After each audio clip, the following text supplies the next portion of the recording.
IVF after 40 is not simply a bit harder. It's a different biological landscape, shaped by a smaller ovarian reserve and a rapid decline in egg quality. By age 30, most women have around 12% of their original egg reserve left, but by age 40, that number is closer to 3%. At the same time, the percentage of genetically abnormal eggs rises from about 30% at age 30 to around 60% at age 40, and even higher in the mid-40s.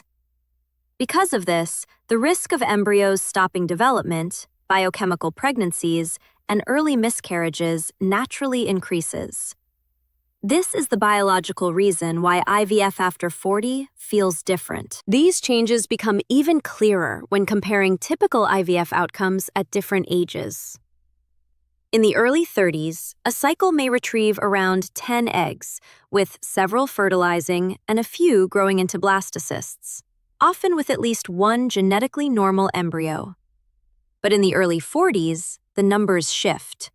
Fewer eggs retrieved, fewer fertilized, and often 0 or 1 embryo reaching the blastocyst stage and testing genetically normal. It's not about luck. It's simply the biology of aging eggs. This is also reflected in IVF success rates. Under age 35, the chance of a live birth per transfer is usually 40 to 50%. From 35 to 37, it's around 30 to 40%. And between 38 and 40, it ranges from 30 to 25%.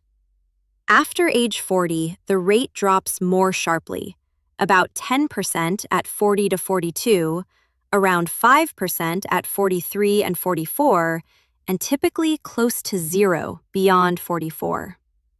These numbers aren't here to discourage you.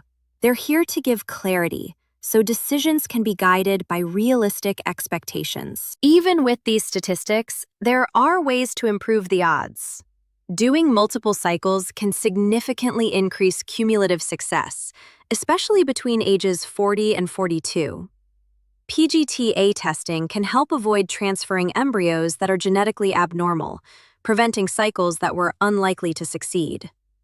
Donor eggs remain the most powerful option for improving outcomes, with success rates often between 30 and 70%, because what matters most is the age of the egg, not the age of the uterus.